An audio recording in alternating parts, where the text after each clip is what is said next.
Hello, and welcome to this latest episode of the Energy Insiders podcast. My name is Giles Parkinson. I'm the editor-in-chief of Renew Economy and editor of its sister site, the EV-focused The Driven. And joining me, as usual, is ITK principal David Leitch. David, I trust you are well. On a winter's morning here in Sydney, we've actually had a winter this year. People forget because about 95% of the records that are set are sunny records, heat records, but we still do have winters. And haven't we got a great interview covering a topic that this year is near and dear to my heart, and that's the state of play in Victoria, Giles. Well, we do, yes. Energy Minister Lily D'Ambrosio joined up. Well, I got to interview her yesterday afternoon.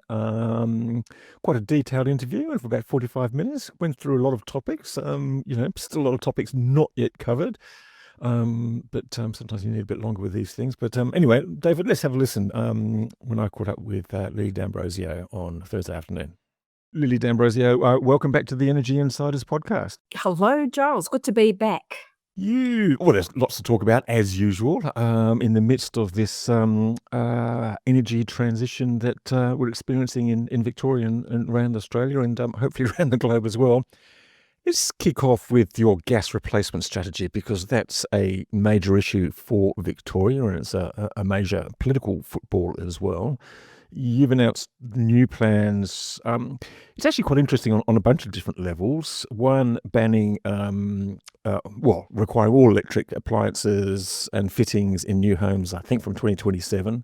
A special section on rental homes and turnovers of leases and requirements for sort of expiring appliances there, and also for hot water heating in existing homes. Just tell us about why or how you landed at this particular mix. No, thanks very much, Giles. And for people who may not be aware, Victoria has been for many decades and will continue for some time to come to be probably the largest consumer of gas in the country. Now, why is that? Why is that? Is that just because it's cold and everyone uses it for heating and other things, or is it? Well, look, the truth of it is this, is that for many decades, we've had an abundant supply of cheap gas that's been available thanks to the discovery offshore in the Bass Strait. And that meant that through the 60s and the 70s and the 80s, we had this massive flow of plentiful and very cheap gas coming into our state. And for while it lasted, that meant that we had a lot of benefits coming out of that in terms of that cheap gas. And so many Victorian homes and indeed many new housing developments were built off an extended reticulated gas network because it was cheap. And it provided a benefit, if you like, in terms of fuel and heating and cooking and a whole range of other things that we've all become accustomed to. And it also was a very cheap supply of energy for a lot of manufacturers in Victoria. So we did very well from that for quite a number of decades. But we know that that the supply of gas coming into Victoria from Bass Strait is diminishing. It's depleting. It is a finite resource.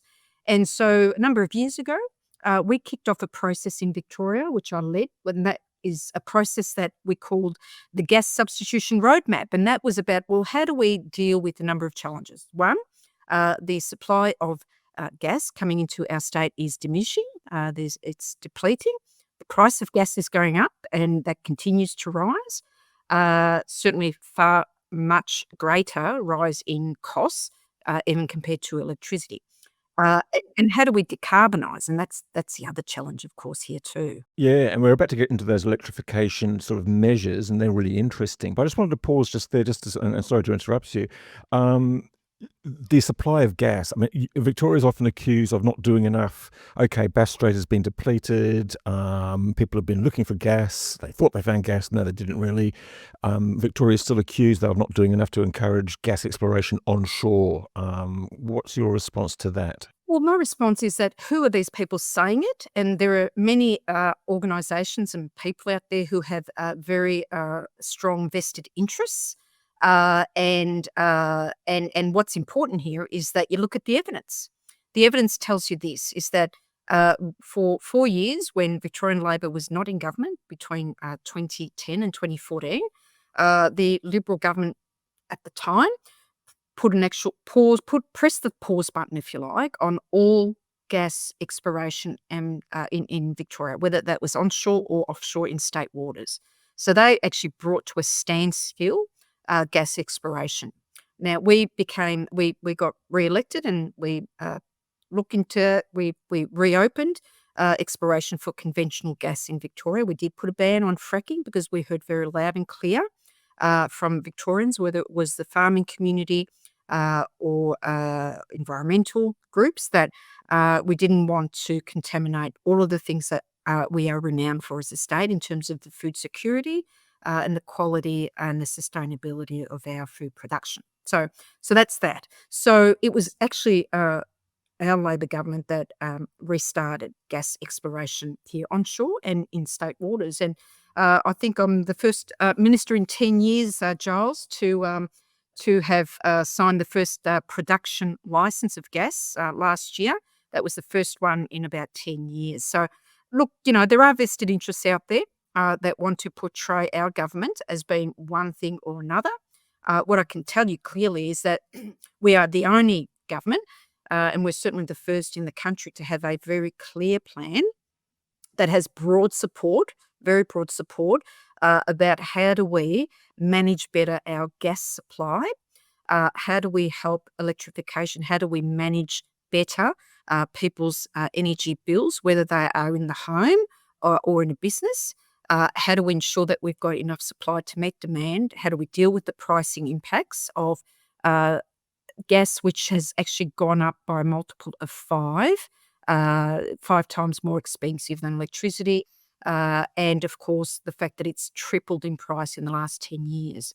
So it's grown 5 times greater than electricity has in the last few years. And how do we deal with the decarbonisation? I think we're probably the only jurisdiction globally that has actually not just thought about it and come up with ideas, but we're actually implementing practical solutions that go to the very heart of the things that we've identified in our gas roadmap. How do we keep energy affordable? How do we decarbonise? And how do we maintain manufacturing and jobs in our state? And we've hit every single one of them. That is why when we announced what we did with electrification, we had a broad group of organisations from AIG to other employer groups, to manufacturers, to environmental groups, to welfare groups coming out and welcoming and supporting our policy position. Now, just for existing homes, basically what you have mandated now, if I understand it rightly, is that hot water systems from 2027, all new homes basically to be fully electric, I think from 2027, is that right? That's exactly right. We actually moved a couple of years ago now with planning reforms. So New Kilkenny basically said that we agreed that with new housing precincts that required planning approval, that they would need to be all electric planning approval. So we already started to say, okay, let's not continue to grow the reticulated gas network. Let's just stop that. Okay. And now what we've done is come back and finish that off in terms of the new homes that don't require planning approvals. So that's absolutely correct. New homes that are built will have to be all electric. And that's about making sure that we've got modern homes, that they're about the future. And where the big changes are too, Giles, is the fact that what we're doing is that with rental homes, we've introduced rental standards that are effectively going to mean that at the end of life of appliances, and remembering rental homes, that's about 30% of all residential properties in Victoria. It's 30%. So a third at the end of life will have their gas hot water systems swapped out for cheaper to run electric appliances, including heat pumps. They will have their heating, gas heating, replaced with cheaper to run heat pumps and other types of electric heating systems. And of course, commercial buildings, new commercial buildings will have to be all electric. Now, we have allowed for some exceptions here because they are sensible exemptions. So we know that industry, not all industry can go all electric. Some of them will need to, of course, rely on gas for a long time to come because of the nature of their business. So we excluded industry and farms, if you like. and that's a really important way for us to explain that, we've listened. When we went out and did the regulatory impact statement consultations, we listened and made the necessary adjustments to get it right. And what we've achieved, where we've landed, is very transformative. Yeah, I really like the rental one actually. I just think that's quite important because sort of I think sort of rental owner or home or the investors who own those homes have done really precious little to make them energy efficient, to put rooftop solar on board, or to sort of go through the electrification process. So can you just clarify then? Is that the end of life of the appliances, or is that the end of life of the lease when things need to be changed over? And where was the resistance? Well, look, look, I really do want to say that there are quite a lot of really responsible rental providers out there, and I do want to say that because we have had a program in Victoria of allowing for solar panels to be incentivised, if you like, for the take up by landlords, and we have had a few of those being taken up, which is really good. But minimum rental standards are always going to be important because we know that it's about making sure that as renting becomes a more longer term option for more people, they actually have decent places to live in that are warm in the winter and cool in the summer. So with heating, it is at the end of life. So a rental provider or a landlord is up for a replacement cost anyway. Okay, and so we want to make it as easy as possible for those rental providers to make that switch. Okay, so it's end of life. With insulation and the same, sorry, I should say for hot water, it is at the end of life also. Okay, and insulation and draft proofing and cooling are at the new lease. And so when you think about what the offerings that we do have in Victoria, it needn't cost a residential rental provider any more money to do these upgrades because we've got the VU program, which is the largest energy efficiency program in the country. Provides really fantastic. It's a white certificate scheme for those people who aren't in Victoria, and that has absolutely. We've moved that to an all electric program for residential customers, if you like, and that is absolutely available to rental providers. So really, it doesn't have to cost them any more to put in those electric appliances than they would otherwise at the end of life. Insulation, we're reintroducing that into the VU program. That's going to mean that insulation will be half the price of what it normally would be, and that is for ceiling insulation. And of course, if you're a rental provider, if you're still out of pocket, then you can, of course, claim that on your tax. Okay, yeah. Look, I haven't spent a lot of time in Victoria, I have to admit, but the idea of a non-insulated house in winter just sounds a bit it's pretty shocking to even know that they exist. But yeah, on the homeowner, the existing homes where you've got owners are living in them, you're only requiring at this stage hot water systems to be replaced at the end of life. And some people sort of said they were disappointed. Some suggested that Victoria had backed down. Others were more understandable. What was your thinking here? Yeah, no, that's fine. And look, what I do want to say is that, I mean, this notion is absolutely wrong. I mean, a number of journalists have made claims, and they're absolutely overblown, that somehow we've done all these backflips, and frankly, that is far from the case. Far from the case. What is really critical here is that what we're delivering is absolutely big, and you only have to have a think about what we're doing when we're saying 30% of all residential properties are rental properties. All of those rental properties will, what we went out and consulted with is being delivered, right? Swapping out of hot water and, of course, heating. They were in the regulatory impact statement. We're delivering 100% of that. The same with the insulation, in ceiling insulation in those homes. 100% of that is delivered.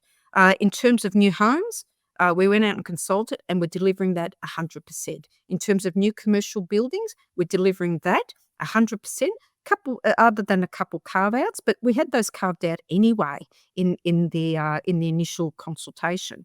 The owner-occupier, yes, we went out and said, hot water and home heating. Well, we landed on one of those. So I think when you think about it and you boil it down to those elements, we've actually delivering most of what we set out to do. And the reasons why we've decided not to go down to on the space heating side of things, it is a very complex area. But can I say to you right now, if someone does want to swap out their space heating system, they've got the rebates, they've got the VU program, which can take off hundreds, if not thousands of dollars off the cost of actually doing that swap out. So nothing is stopping anyone who wants to go ahead because the incentives are there, the rebates are there, and our government will continue to provide those for Victorians.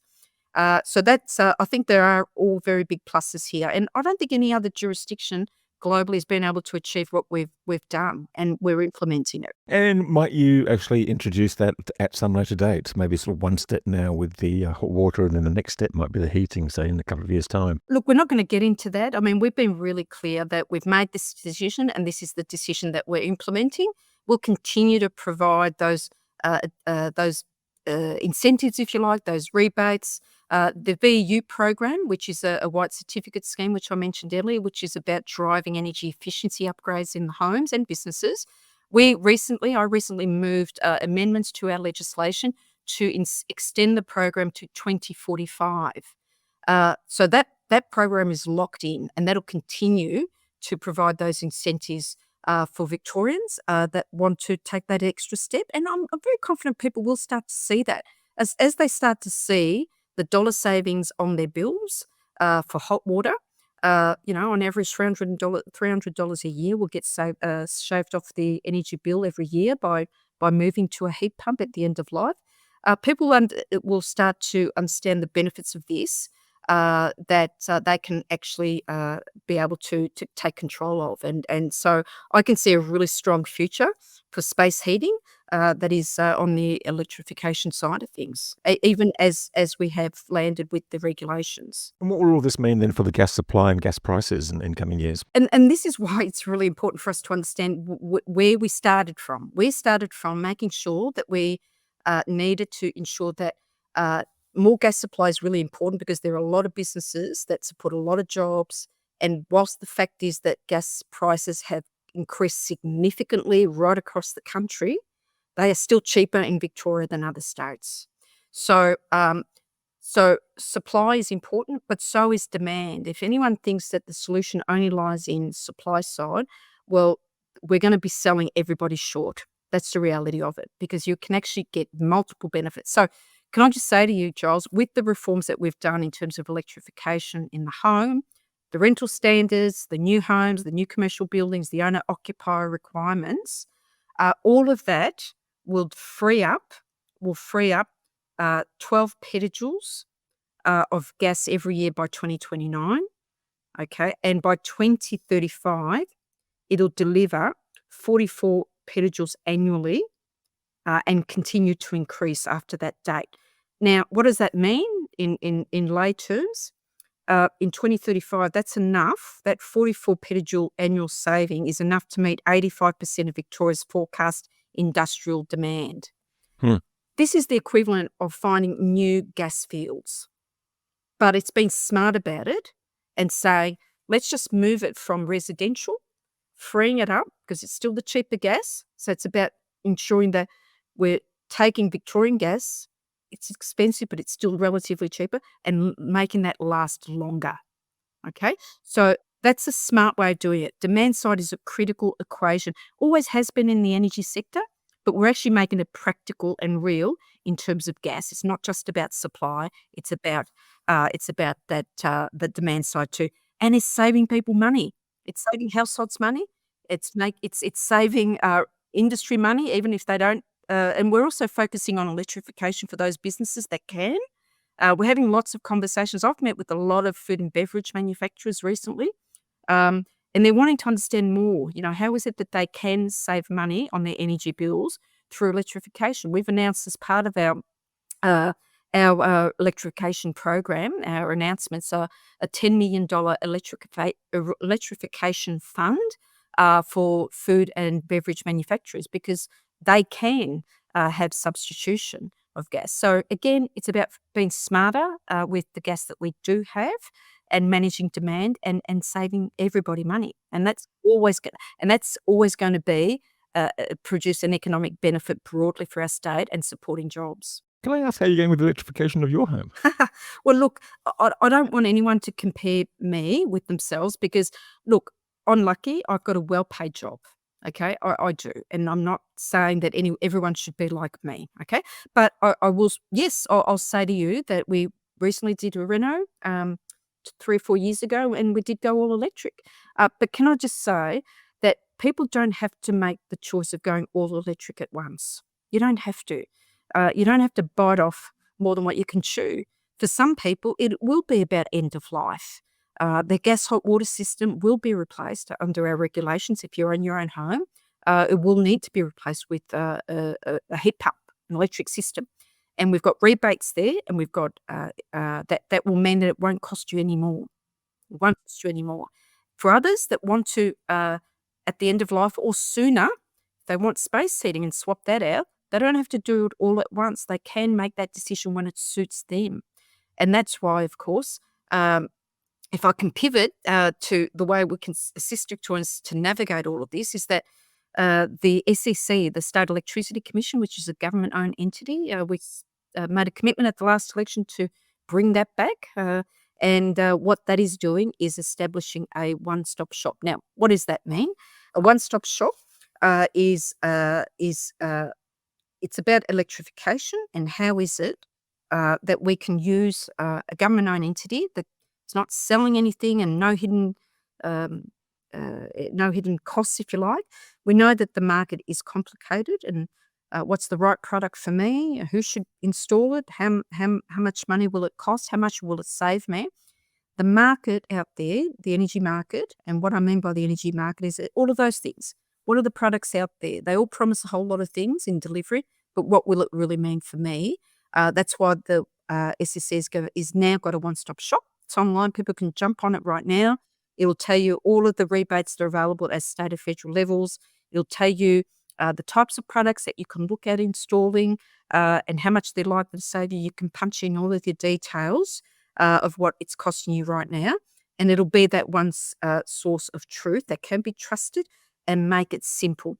We're going to be expanding that early next year with accredited or verified installers being involved also, and it's just going to make people's journey for electrification so much easier for them, and something that will mean that they'll get the outcomes that they're promised. And that's really important here too. So going electric obviously means that the power must now be sourced from the grid, and Victoria has a pretty ambitious plan to go 95% renewables by 2035. That'll involve basically shutting down probably all 3 of your remaining coal-fired power stations, or at least 2.5 of them, or 2 3/4 of them by then, probably all of them. How's that going? Because there's a lot of noise around it, isn't there? There's a lot of noise around the transmission lines. There's a lot of noise around the renewable energy zones. There's a lot of noise around offshore wind. Well, look, that's right. There is a lot of noise. And can I just say that a lot of the noise is being generated by vested interests. Who are these people? Oh, who are these people? Look, there's a lot of vested interests that don't want change because they've got a business model in terms of the energy industry, which is about the status quo. But can I just be really clear here? Really clear. We are absolutely committed as a government, and I've personally been committed now because I've been the energy minister in Victoria for more than 10 years and climate action minister for almost as long, that we know that as our aging generators are getting older, less reliable, we can't just let things happen in a way that means that we're going to end up having not enough electricity supply. So we're really clear, and we needed it to be clean, and we needed it to be the most cost-effective new energy coming in. Now, guess what? Renewables ticks all those boxes. So that is one of the reasons why we set about having ambitious but doable renewable energy targets. And Giles, we've met every single target. In 2020, we met our 25% target. This year, we are effectively meeting our 40% renewables energy target in 2025. And our target for 65% by 2030 is absolutely doable. That's why we set the targets as we do. 95% definitely by 2035. That is absolutely achievable. We won't be relying on any coal generators by then. The generators themselves have got exit plans. And this is about making sure that we manage this in a way that the market understands where it's going. That's why we've got structured transitional arrangements with both Energy Australia for your lawn, Loy Yang A with AGL for Loy Yang A, because telling the market that these plants won't be there by certain dates means that the market steps in and builds knowing that they're going to have people wanting to buy their electricity. And it's the cheapest way to do that is through renewables, backed up with firming capacity that everyone talks about. So we're absolutely on our way to do it. Now, certainly transmission has been a little bit delayed, not just in Victoria, but across the country. But that's manageable. The market operator has been really clear that will not affect Victoria's reliability. It won't affect our ability to be able to achieve those targets and making sure that we've got enough electricity in the system to keep the lights on and keep doing what we're doing with all of the policy settings that we've got in place. Will you get those transmission lines built in time? Because there's a lot of people sort of worried about that. Wind and solar farm developers, there's been delays, as you said. I mean, even some of the routes like VNI West, I don't think they're still finalised. They're getting closer to being finalised. It's narrowing down, and there's proposals now for sort of near neighbour payments, which sound sort of reasonably generous and things like that. But there's still resistance out there. Still people don't want to see it happen. Well, look, these things have to happen, Giles. I mean, we're very big on consultation. There's been a lot of work on consultation, absolutely. But at the end of the day, they've got to be built. They've got to be built, and they will be built. They will be built in a timely fashion, in a way that ensures that the proponents of new projects that need to be built can have confidence that by the time they finish building their projects, they'll have somewhere to connect to and start getting revenue for their investment dollar. And that's absolutely really important. Look, there are a few other things that we're working on here in Victoria to help move things more quickly on the transmission side. I don't have anything to tell you right now, but I will soon. But we absolutely have an eye on that. What sort of things? What sort of things? Go on. Oh, no. No, you're not going to get that out of me, Giles. But look, this is investor confidence is absolutely critical, absolutely. I would say to any investor that's got planning approval or is looking to get planning approval in Victoria for projects, please keep coming. Please keep your eye on the opportunities here in this state, because you should be confident that you will be able to connect up and be able to sell your electricity at the time that you expect it to be available to you. There's some renewable energy zones that have just been sort of your updated transmission plan has actually been released, and it sort of lays out a plan for a whole bunch of renewable energy zones and for transmission lines. There's been some criticism from some of the big clean energy lobby groups, who clearly have a vested interest, but they want to see bigger zones. And sort of liaise with that question comes with the accusation that maybe Victoria is focusing too much on offshore and not enough on onshore. Some suggest that maybe onshore is proving too hard. So you kind of need your offshore wind. Maybe just sort of address the renewable energy zones, and we'll get to offshore after that. Absolutely. And look, can I just say that in terms of the status of the Victorian Transmission Plan, the draft, it is genuinely a consultation. Okay, absolutely. And I know that VicRid, who's the government agency for those outside Victoria, who are managing that consultation, they're talking and understanding, and it won't be long before we finalise that Victorian Transmission Plan. Now, can I just say this is really important, that offshore wind is vital to us being able to achieve the targets that we've set to decarbonise our electricity system, to make sure we've got enough electrons to keep the lights on and more, and cater to a growing population and so on, and electrification. Why is it so essential? Well, it's essential because we need to have the diversity of energy resources. You can't, for the same reason that nowhere should you simply have an energy system that relies totally on solar or totally on onshore wind.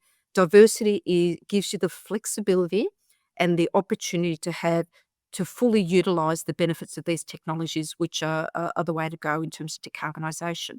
So it's the same reason why back in the day when we only had coal generators, that smart people thought it would be advisable to have a bunch of gas peaking plants, because sometimes you need that as a bit of a backup. So you need to have a diverse source of energy supply. Offshore wind we've got we do have the best offshore wind energy resource in the country, and probably amongst the top 3 in the world. So why wouldn't we want to use it? And it gives us that diversity. The other important thing is that even with building offshore wind, we still need to build about, from where we are now, about 17 gigawatts combined of renewable generation and storage capacity onshore. So we still need to build a lot onshore anyway. Now, so we're listening to the feedback. We'll be taking that into account, absolutely, as we finalise the VTP. So I want all investors to understand that very clearly. It's really important. Because you've got your first auction coming up in a couple of months, haven't you? Isn't it? Yes, it's creeping up on us. Well, we have been clear about the process around offshore wind.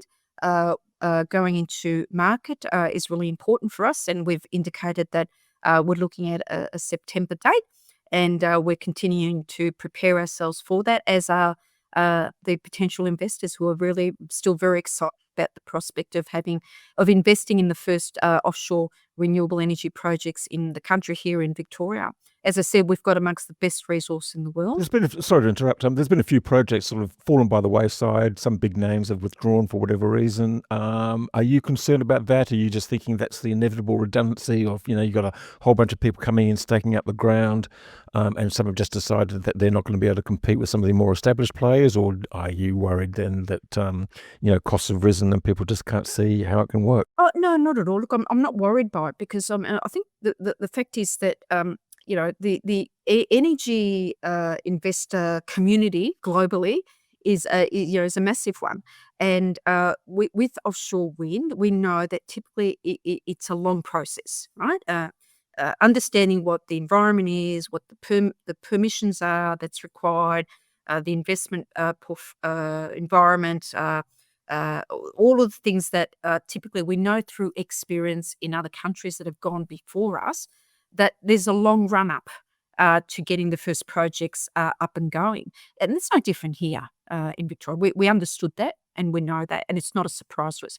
Look, global companies will make decisions that suit them globally, in terms of where their investment dollar go. We know that in the US there's been a change in policy, very strongly, change in policy of their federal government there.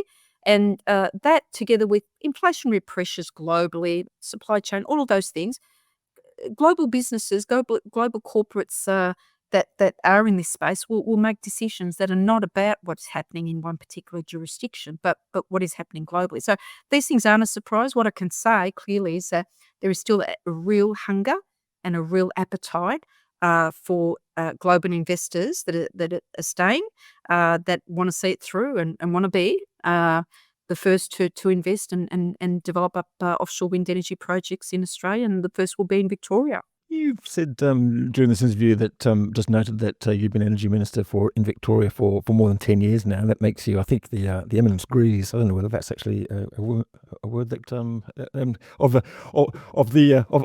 certainly the longest serving of the state and federal energy ministers in Australia. How have things changed over that 10 years? I mean, look, obviously there's the sort of the flip from the coalition where no one wanted to do anything to a very collegiate atmosphere, I think, in the last couple of years with federal Labor and almost in all Labor states and territories.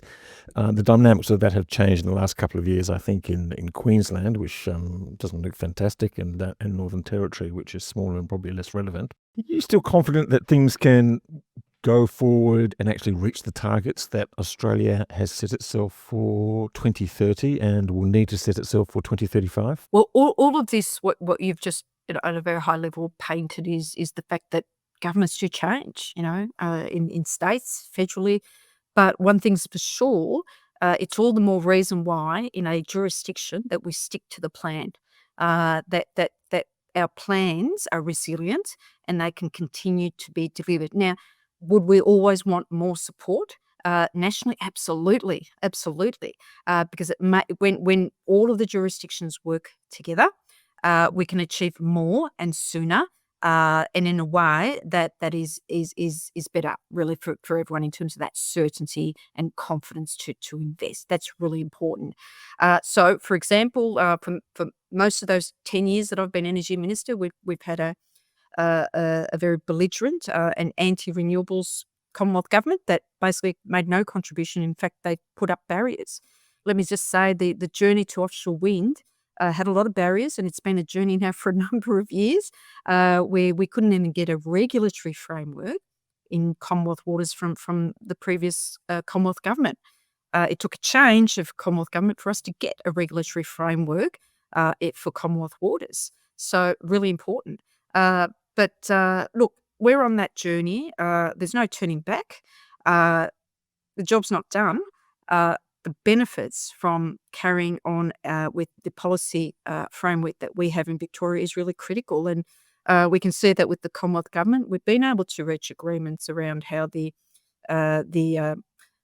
CIS can work to help not just meet Victoria's own renewable energy targets, and we've done a lot of heavy lift in Victoria. We're continuing to do that, but also how it can also contribute to the Commonwealth's own targets. The Commonwealth's targets are really important, absolutely.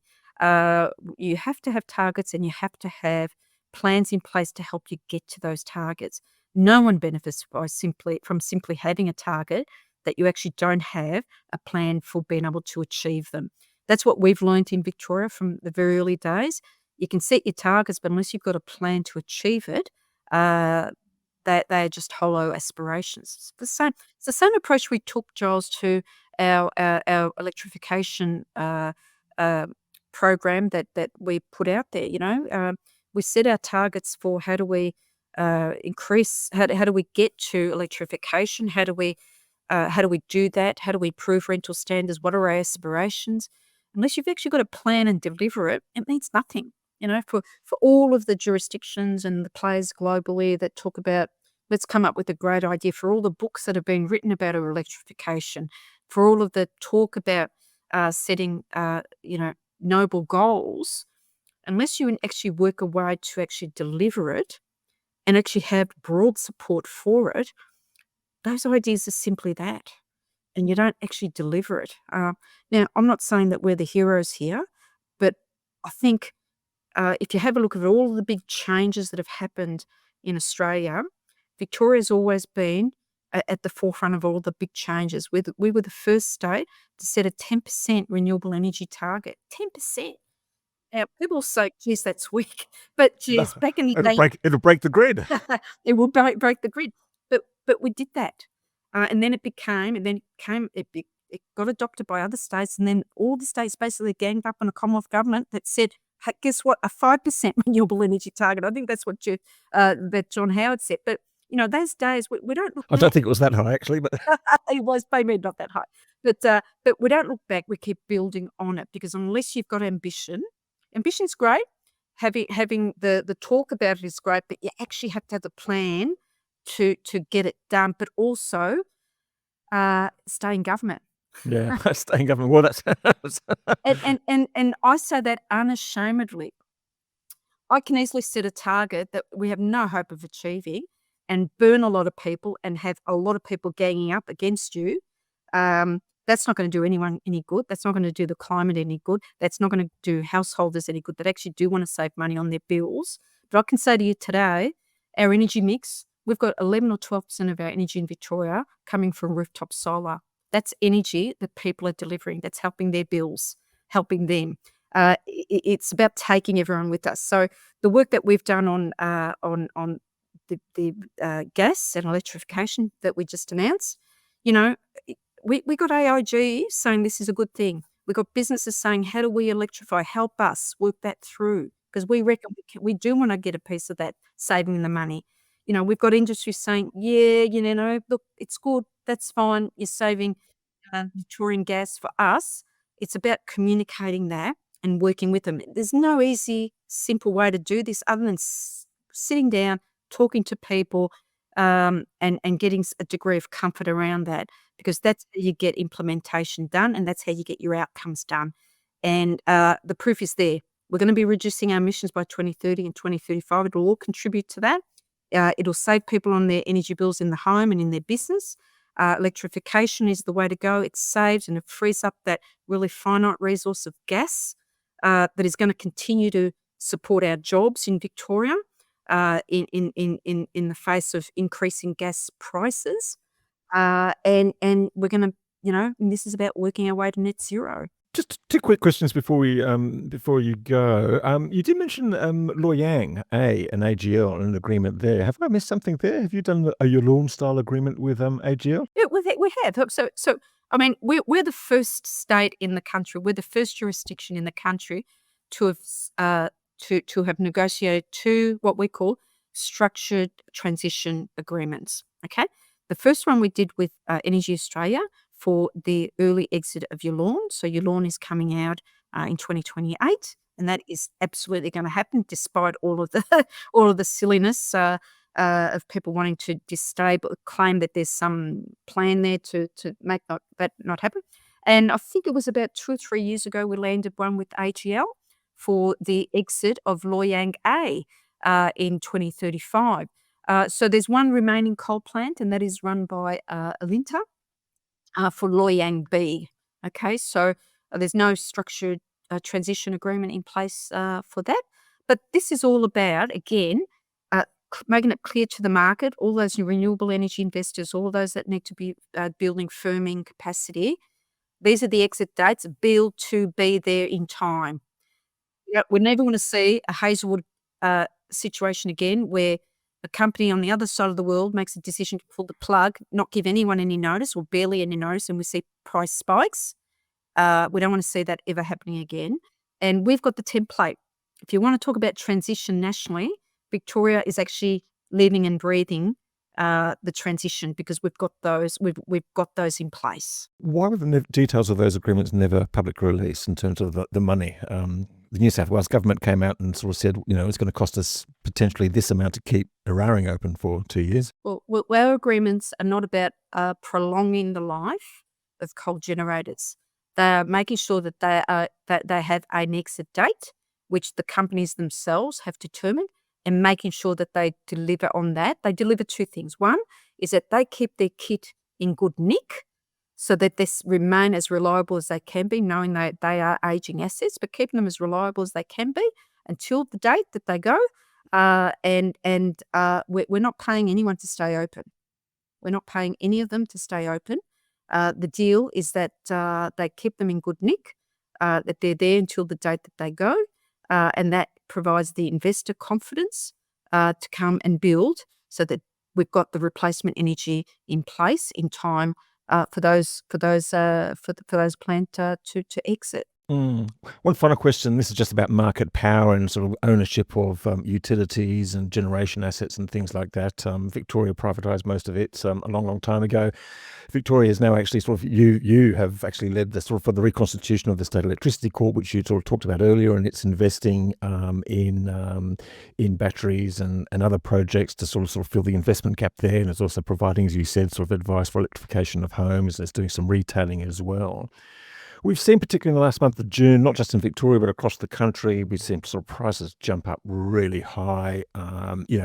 This is not a supply issue. This is really just a market power game. And what I fear is that we might well be changing our technologies from dirty fossil fuels to clean energy, wind and solar and batteries, but we can't just change the behaviour of big market players. And that's just going to disappoint a lot of people who hope for better in a green energy transition, and maybe they're being naive like me or whatever. Should the governments own all this stuff? And how do you protect people from price gouging? Yeah, well, look, I think one thing's for sure, in any energy market, there always has to be a role for a tough cop on the beat.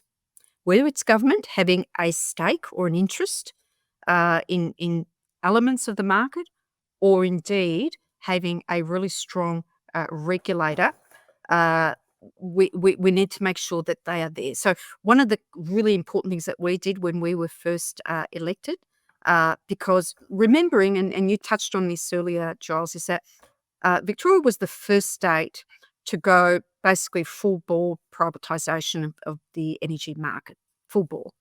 I think other states saw, I mean, that was the Jeff Kennett years. There was a big fire sale of all of our assets. And other states actually had the opportunity to see some of the terrible impacts of that in terms of job losses and the rest. But then there was an absolute horrendous downstream impact in terms of consumers. So a few years after privatisation, very soon after, we saw a record number of Victorians disconnected from their electricity supply. We saw massive increases in the wholesale electricity prices. We actually did not have sufficient consumer protections in place that matched, that aligned with a new world of privatisation of energy.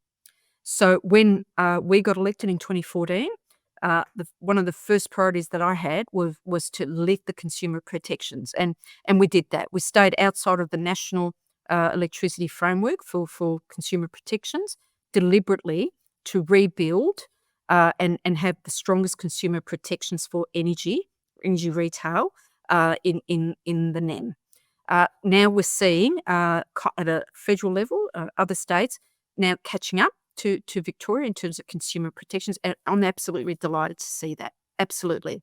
Now, in terms of market power, the SEC is really important, will play an important role in increasing market competition, and that's really important because at the end of the day, the SEC will have the responsibility of managing about 20% of the electricity market in Victoria by the time we get to 2035, because it'll build out 4.5 gigawatt of renewables by then. It will continue to grow its role in the retail sector, and it will be a really important mechanism that has at its very heart consumer benefit. At its very heart, obviously, it needs to do well. It needs to make a profit, but the profits will be reinvested back into providing advice and support to consumers to navigate what is deliberately a very complicated market for electricity, and we need to always be guided by that need to have the consumer at the centre of energy. At the end of the day, that's what we need. And I've always been really keen to beef up the role of regulators. So the Essential Services Commission, which oversights the energy retail market in Victoria, giving them extra powers, extra fines, because we need to hold the players to account. And I will continue to look for ways to continue to drive that. Ultimately, energy is an essential service, and we need to make sure that it continues to work in favour of consumers. I don't begrudge anyone making a profit, Giles. Absolutely don't begrudge it, but not to rip off people, consumers. At the end of the day, people want to know the energy's there, the fuel is there to keep the lights on, to keep them being able to live a civilised life that is affordable, that is clean, and has them at the centre of it all. And as our market becomes far more complicated and complex, with new technologies coming in, new ways of being able to create power, trade power, electrify, we need to make sure that governments never lose sight of the fact that they need to not just have an eye on things, but actually be there in the market to ensure that the outcomes are not distorted away from consumers, that they're actually in favour of consumers. And that's the role that the SEC will play. Very good.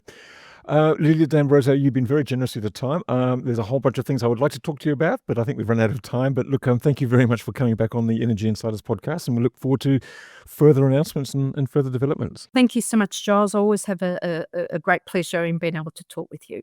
You're listening to the Energy Insiders podcast with Giles, Parkinson, and David Leitch. And David, look, covered a broad spectrum of things. No real surprises there. No great revelations. Confidence that the strategy is still on track, on plan. What was your reaction? Well, it was interesting to hear, looking through that, about the reduction in gas consumption that's expected over time. I think, what are they saying, about 10 petajoules per year by 2029 and a lot more by 2035. So I think that's important. I guess, the closures of Yallourn and Loy Yang were confirmed, Loy Yang A. Nothing about Loy Yang B, but as I've said several times, I'm not at all worried about Loy Yang B because it gets its coal from Loy Yang A. And I'm sure that if Loy Yang A closes and the entire costs of the coal mining fall on Loy Yang B, that won't that will hurt its profitability more. In any case, the underlying economics of coal stations generally are going to deteriorate at some point. It's just a question of when. And the when is when there's enough new supply so that they don't get enough revenue. And the pain for the coal-fired stations is going to come in two ways: from more solar hurting them more and more at lunchtime when they have to keep operating, even though the coal stations have shown a wonderful ability to start flexing their output in ways that they probably didn't think they could do 10 years ago, but they can now ramp right down to about 40% or less of capacity and then ramp up They've again. been going to yoga lessons. Yes, they've been going to yoga lessons. Very good, Giles. I do the dad jokes around here. But despite that, they're going to be missing revenue in the middle of the day, and they've been making up for that by getting fantastic prices in the evening when the solar goes away. But now that we're getting haven't they been making up in the evening? I mean, not just them, the gas generators and everyone just piling into the evening things. I mean, there just seems to be a big of an issue here, and I did mention it with Lily D'Ambrosio just about the market power, and I think we're going to see that with the AEMO report on the quarterly energy dynamics. Just Victoria actually had the most expensive average prices in June, $268 a megawatt hour, even though their average daytime price is extremely low. And it's just really a few days of wild bidding in the evening peaks. Yes, I think that's an overflow.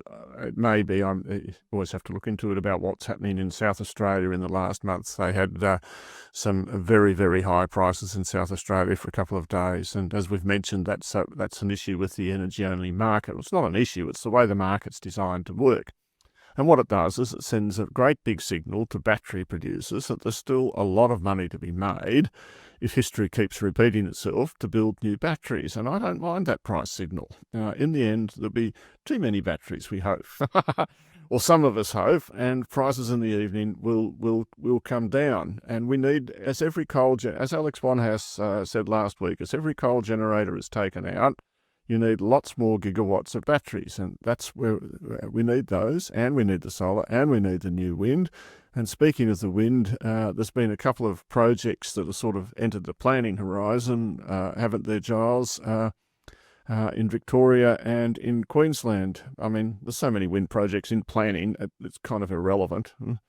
Yeah. Well, look, first of all, I'd just like to talk a bit about offshore wind because there's been a bit of noise around that with the withdrawal of some projects and the apparent collapse of Blue Float Energy, which had sort of projects proposed, I think, in Victoria, Portland, Gippsland, and in New South Wales.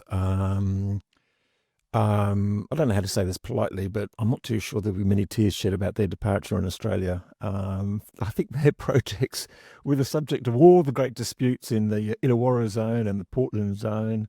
And basically, if you saw the original drafts of of those zones and what Chris Bowen finalised, it basically had a line right through the middle of the projects that Blue Float, had proposed. And basically, as one of these companies that came in, just tried to sort of, grab as much bit of land or water in this case as they could, try to package up and sell. And their private equity backers just looked at it and said, stuff it, this isn't going to work, and just collapse the whole business. Well, they haven't taken the proper lesson from the blue part of it. Anyone who's read Trevor Sykes and Blue Sky Mines understands that that's when you make all your money, when you've got a project that's going to be a a great thing, not when you actually have to do it. And I think we're not even going to find out about the problems for offshore wind until we actually, some of these contracts are actually awarded. And, concerns about the price and whether it's the right strategy, despite Ms. D'Ambrosio's very valid comments, I still retain my doubts about that strategy. Yeah. But I don't think that the blue float problems signal the demise of offshore wind. I share your concern about offshore wind and the price and where that works. And it was interesting, we had sort of Charles Rattray from Southerly 10 on here a couple of months ago, arguing that it was the value of wind they produce rather than the cost of what they produce. But we'll wait and see on that. But I just don't think the demise of blue float and the cancellation of those projects is germane to the story. I mean, it's an interesting sidebar and a bit of entertainment. But look, good news is this arrival and the announcement of the first contracts for a new turbine supplier in Australia, Envision. Now, they're a Chinese manufacturer. They've been around for quite a while, but never in Australia, although they did come up with some MOU with Brookfield when it was chasing Origin a couple of years ago, possibly to build turbines in Australia. But of course, Brookfield didn't actually take over Origin. They bought Neoen instead, and not too sure where that MOU is. But they have now signed a contract with Filo, which is an Italian company, to build, interestingly, wind and battery hybrids in Australia. So not just co-located, but same connection point, which is an interesting development, particularly in this sort of energy-only market. The ability to hold back output for when it might be more valuable and get a better price. And I think it's really interesting that they're coming into the market with new turbines, which I would bet at least $1 would be possibly price competitive with the existing players who dominate the market, Goldwind, Vestas and Nordex. Ah, yes. Well, Goldwind actually not doing much new in the market, as I understand at the moment. And there's a clear belief that Chinese wind turbines are cheaper, a lower cost, and arguably even better value. And you're right to emphasise value, not cost. But nevertheless, for one reason or another, not much is happening in Australia with the Chinese turbine suppliers at the moment that I am aware of. I might be wrong about that. And there's kind of thought that the European suppliers are much easier to work with and much more flexible in the way they do things. But one of the key things, sorry to interrupt, is just getting those sort of GPS standards, those generator performance standards. And for new technology providers, that's always a major issue. And we've seen that with some significant projects in Australia. I guess the McIntyre wind farm, which is Nordex, and even the Waratah super battery, which was Powin. I mean, they get over them over time, but it just takes a while. So it's a challenge. Absolutely. And then you also wrote about, Giles, and we won't spend too much time talking about it, about AI data centers, which are a big topic for me because I'm still looking closely at the conventional heavy users of energy in Australia, which is basically the alumina and the aluminium. And I'm still big on the idea of converting the alumina refineries. That's my pipe dream. From gas to electricity and making Gladstone a great hub. Which brings me to the topic of the energy conference that was held at the Academic Energy Conference, and I was only able to get to one session, which is another one that's dear to me about heavy industry, which is about green iron, and we went through the idea of using a smelter to convert the iron ore to green iron, which could generate a lot of revenue, but also takes a lot of capital investment. And then I read, because the Prime Minister's been in China and everyone went with him, that the head of BHP in Australia has basically said they're not going to be doing green iron or green steel. They've got no interest in doing it. They just want to keep shipping iron ore to China and let China do everything the way it's been doing in the past. And on the one hand, I can understand that exactly why they do that. It's been the economic way in the past, and there's no doubt that China can probably produce green energy cheaper than Australia and probably make electrolyzers cheaper than we can import them for. On the other hand, it's kind of giving up without even trying. That's the part that depresses me, and also ignores the other markets that you might be able to sell green iron to, like Japan at the moment or South Korea. And possibly even India eventually. Yeah, maybe it's in the too hard basket for them. So, that is disappointing. Just hit the camera. couple of other things just to notice, just to wrap up, and you did mention some of those other big battery projects, and they're probably worth mentioning. Edify Energy with what would be Australia's biggest sort of solar hybrid project. I sort of mentioned those sort of hybrid ones, which become sort of fashionable, being built in northern Victoria with 2.5 gigawatt hours and 8-hour battery. So it's interesting the way that people are constructing these things. Trina Solar is come up with a similar proposal, slightly smaller in Western Australia, be by far the biggest there. And then the Irish developer DP Energy, which was behind the original Port Augusta Renewable Energy Park, I believe, in South Australia, is I think it's the first big hybrid project, or big wind and battery project to be proposed for the new copper string line up in the middle of Nowhere. Queensland, which we're in the middle of nowhere basically, but potentially a big minerals conference, minerals province. But still, the community benefits will be very important to everyone up there as well. Well, it is, and it's actually probably about the only big renewable sort of infrastructure project that's going ahead now definitely going ahead now in Queensland, since they've sort of cut down on basically everything, sort of scrapping EV mandates, scrapping hydrogen programs, scrapping renewables, trying to keep coal open for longer. But copper string, I think, for the nature of the federal and state members who live in that area, seems to be still going ahead. So. Anyway, Giles, that's we've talked a lot. I'll just the Clean Energy Council summit's coming up soon, and it's worth noting that. But the news I'm looking for really is I'd like to see some of these big wind projects that are going to get developed. I'd like to see the gentailers, AGL and Origin, and Energy Australia signing some PPAs for the output. The CIS is one thing that covers your debt and lets you contract short term, but to really get these projects going ahead strongly, to build confidence more, be nice if the gentailers actually agree to buy some of the bastard stuff, and so they could actually, instead of talking the talk in their annual reports, actually start delivering on a few things. Starting doing things, David. Shock horror. That would be very good because they haven't done enough of it, and they still seem to be. They seem to be very fascinated with battery storage, but that's all about dispatchability and control of the market. So, what we need is bulk energy for this transition to succeed. David, thank you very much. Thank you to Victoria Energy Minister Lily D'Ambrosio for joining the podcast once again. Thanks, of course, to our sponsors Pylon and Evergen, and thanks to everybody listening out there. And it's goodbye from you, and goodbye from me, and goodbye from us. And we're not going to be the two Ronnies, are we? We're going to try very hard not to be, David. We'll be back with another episode of the Energy Insiders podcast next week. Bye for now.